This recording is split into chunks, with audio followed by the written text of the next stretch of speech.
Martine, je vous laisse la parole pour la conclusion, si vous voulez bien. Alors effectivement, nous avons présenté le CITEVI de manière un petit peu rapide, mais nous souhaitons tenir un timing puisque certains d'entre vous partent en visite cet après-midi. Si vous avez des questions, nous sommes maintenant à votre disposition.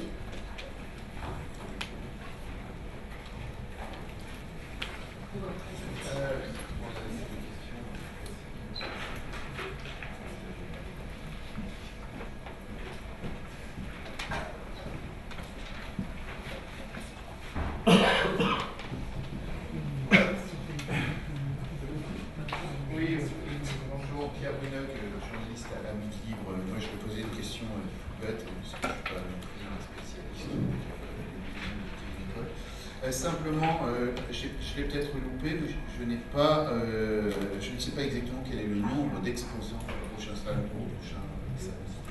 Voilà, donc j'avais noté plus de 200 nouveaux exposants, dont France, 1000 entreprises présentes sur le salon.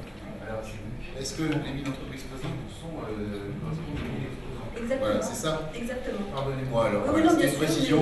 Vous avez raison. Voilà, merci. Bien sûr, bien sûr.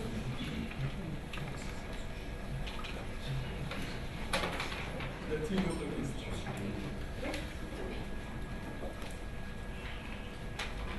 Oui, bonjour, Céline du panel Lettrel. Je voulais juste savoir dans le palmarès, le nombre, enfin, parce que je ne connais pas les sociétés, est-ce qu'il y a des entreprises régionales? Bonne question. Bonne question. Madame Négrier. Il y a bien sûr des entreprises de la région. Je veux savoir qu'il y a des médailles d'argent même. Exactement, exactement. Mais je disais tout à l'heure que la force du CITEVI, c'était d'être à la fois un salon qui représente la qualité régionale, à la fois au niveau des exposants et bien sûr des productions, et un salon international. Dans ce palmarès, il y a des exposants de la région Languedoc-Roussillon. Et Jérôme, je pense qu'on pourra transmettre la liste, hein, bien sûr, notamment aux journalistes de la région, des exposants du Languedoc-Roussillon, des exposants français, des exposants internationaux. Donc là, on a réuni tout le monde. Et on vous remettra la liste, et peut-être, Jean-Pierre, vous pouvez préciser. Donc, moi, simplement, ce que je voudrais dire, d'abord, ce n'est pas un critère d'appréciation des dossiers. Voilà, je me permets quand même de le rappeler. Et deuxièmement, en fait, le pôle agronomique montpelliérain, formidable pôle agronomique, 2000 chercheurs, a généré, et c'est naturel, tout un ensemble donc, de sociétés innovantes. Et donc, naturellement, on va retrouver donc, un certain nombre de ces sociétés comme lauréats, donc, pour un certain nombre déposé des dossiers. On va naturellement donc, en retrouver effectivement donc, dans le palmarès. Mais sur la région, ce qu'on peut peut-être dire, c'est que nous, organisateurs, nous allons un peu partout dans le monde pour présenter le CITEVI. Et l'intérêt des visiteurs qui viennent d'Europe ou de très loin, c'est de venir bien sûr voir le CITEVI et ses 1000 exposants, mais c'est aussi de venir dans la région. Et donc ils nous demandent toujours ou d'aller voir l'IFV ou l'INRA ou l'RSTA qui sont implantés à Montpellier et d'autres, d'aller voir des exploitations agricoles ou de fruits et légumes. Enfin, ils veulent vraiment combiner bien sûr à la fois la visite du salon et la visite de la région qui effectivement est extrêmement performante sur les deux filières.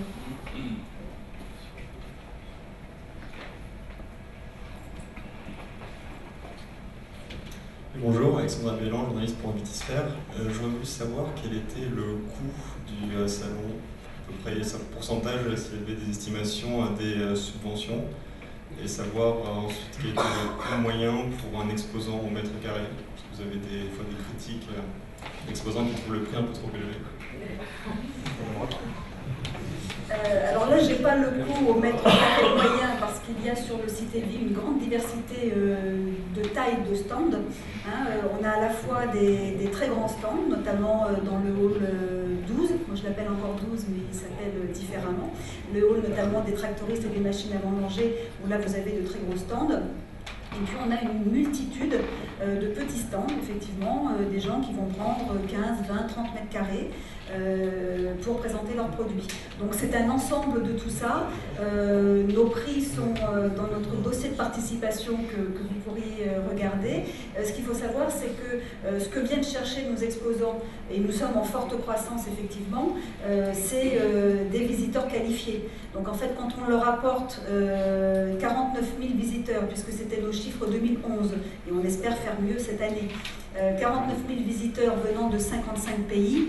Effectivement, après, ils font leur calcul entre le coût du stand et les retombées économiques. Ce qu'il faut savoir aussi, c'est que le CITEVI, c'est un salon exclusivement professionnel. Aujourd'hui, tous les visiteurs sont des professionnels, sont souvent des chefs d'exploitation, des maîtres de chais, des œnologues. Donc des négociants, on est vraiment dans le, je dirais, dans le professionnel et c'est ça qu'ils viennent chercher. Et de nombreux exposants, je crois que c'est près de 45 ou 50% il y a 2 ans, des exposants nous disent avoir pris des commandes sur le salon. Donc on est vraiment un salon business, orienté business, et les exposants le voient vraiment de cette façon.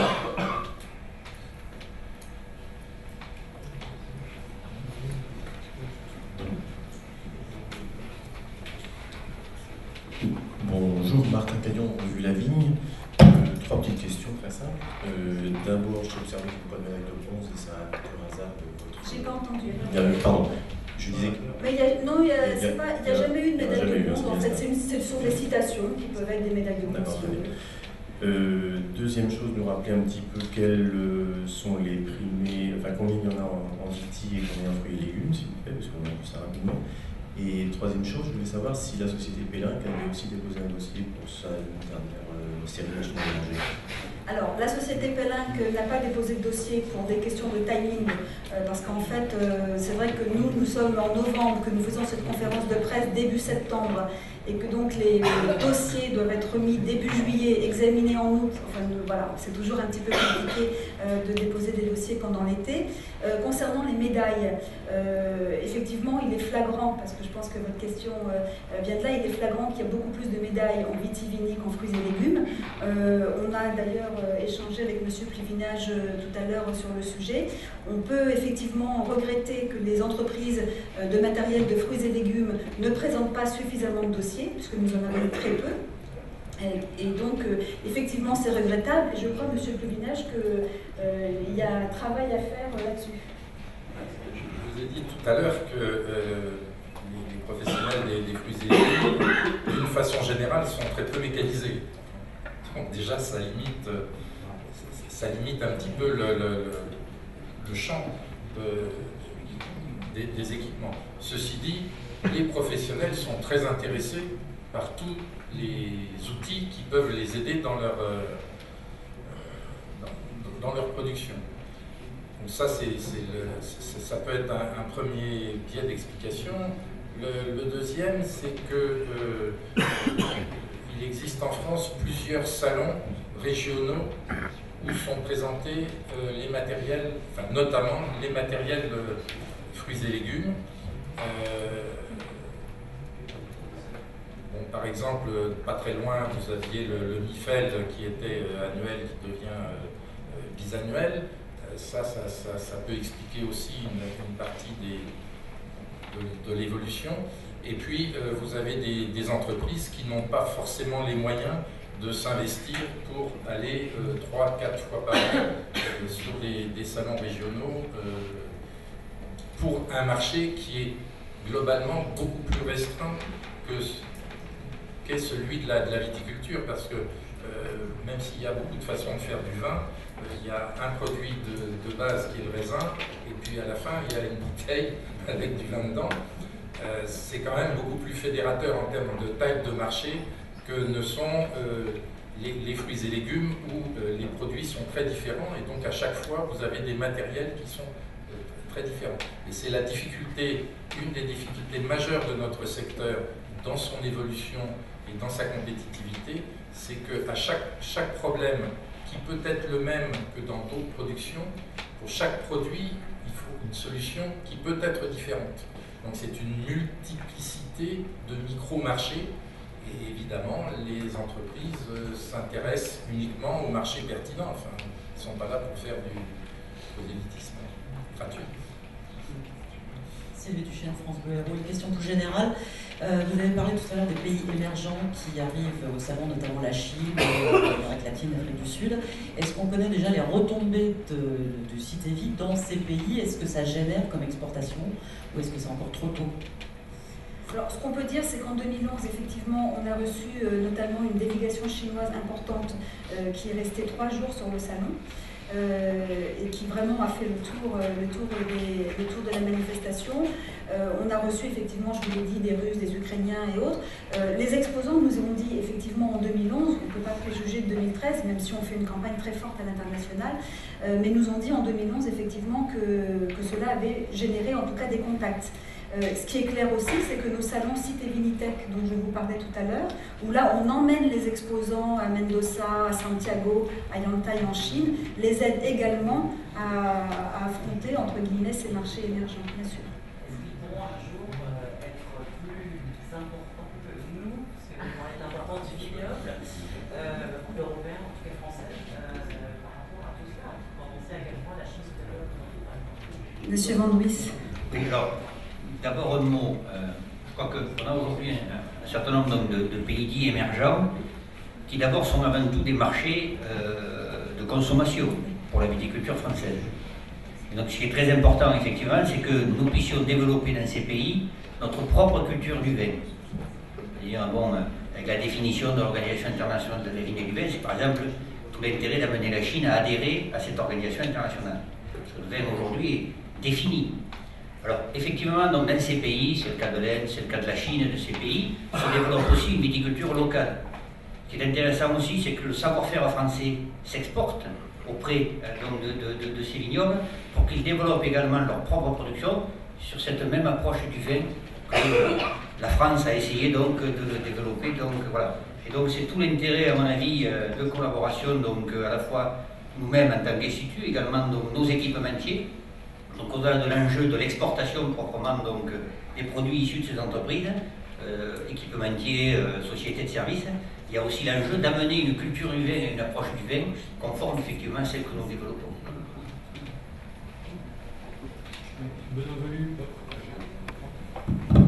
Benoît Velu de Réussir Vigne. Je voulais savoir sur les 80 dossiers que vous avez examinés, combien concernaient quelque chose qu'on n'a absolument pas vu dans les citations ou dans les médailles, qui est l'alternative aux herbicides, que ce soit herbicides bio ou produits éléments de travail du sol. Et deuxième question, il y a eu pas mal aussi de médailles sur des matériels enjambeurs. Est-ce que vous avez vu quelque chose d'innovant sur des tracteurs qui sont la majorité, je crois que des enjambeurs, il y a 120-400 par an, quelque chose comme ça. Est-ce qu'il y a aussi du travail de fait sur le tracteur pour les lignes larges? Moi, ce que je peux... Nous sommes aujourd'hui sur une tendance lourde, je l'ai évoqué. Effectivement, donc, réduction des intrants, il faut trouver des nouveaux outils donc, de gestion effectivement, des sols viticoles, notamment le problème aujourd'hui du contrôle de l'enherbement sur le rang, qui est le principal problème donc, en viticulture, notamment sur les vignobles, donc à haute densité. Alors, il n'y a pas ni de citation ni de médaille cette année, il y en a eu aux éditions précédentes du CITEVI. On est de toute façon sur une tendance lourde. On voit bien qu'aujourd'hui, l'équation pour les vignerons, c'est de pouvoir effectivement intervenir plus rapidement. Parce que la plupart donc, de ces matériels aujourd'hui, donc pour traiter effectivement l'herbe au vignoble, c'est le problème aujourd'hui de la vitesse donc d'utilisation. Donc les équipementiers travaillent, effectivement. Nous-mêmes sommes amenés à tester donc, des matériels en tant qu'institut, mais pour cette année, il n'y avait pas, si vous voulez, il n'y a pas eu de récompense, entre guillemets. Le dossier en tant que tel, il y en a eu? Alors, de dossiers en tant que tel, oui. Il y avait quelques dossiers, effectivement, mais qui n'ont pas paru aux membres du jury suffisamment innovants par rapport à l'état actuel, si vous voulez, et qui justifiaient effectivement donc, une citation. Alors, en matière de machinisme, vous avez vu, il y a 2 médailles d'argent donc, sur les nouveaux moteurs. Ce sont des moteurs mixtes, diesel et électricité, et qui nous ont paru vraiment être là un bond en avant en matière de motorisation. Bonjour, Juliette Cassagne, vitinet.com, j'ai une question toute simple concernant le palmarès de l'innovation. Est-ce qu'il y a dans les critères des dossiers l'année de construction du matériel? Est-ce qu'il y a une limite d'ancienneté entre guillemets? Alors je pense pas, corrigez-moi si je dis quelque chose d'erroné, je pense pas qu'il y ait de limitation sur l'année de construction. Il est évident que les fabricants, les constructeurs de matériel ne sortent pas des nouveautés tous les jours et qu'en tant que salon biennal, on a des nouveautés qui sont extrêmement récentes et d'autres qui peuvent être apparues il y a quelques mois par exemple. Mais il n'y a pas de limite sur l'année. c'est surtout sur le caractère innovant reconnu pour cette édition du salon. Oui, je voudrais rajouter qu'il s'agit évidemment d'innovation et non pas de produits existants déjà commercialisés et pour lesquels on n'aurait pas effectivement déposé de dossier hier. Ça, c'est une chose. Et la deuxième chose, c'est que les produits qui sont présentés au jury sont des produits qui sont construits, qui seront construits, et non pas des idées qui permettent de dire, ben voilà, on a pensé à tel et tel système qui ne verra jamais le jour. Ce n'est pas le cas. C'est des machines qui réellement seront construites. Et juste toute dernière question, est-ce que c'est possible d'accéder aux autres dossiers que ceux primés? Bien sûr, les autres dossiers qui n'ont pas été retenus dans le palmarès feront partie évidemment du guide des nouveautés dont je vous parlais tout à l'heure et seront nommés bien sûr dans ce guide de nouveautés qui vous sera distribué lors du salon.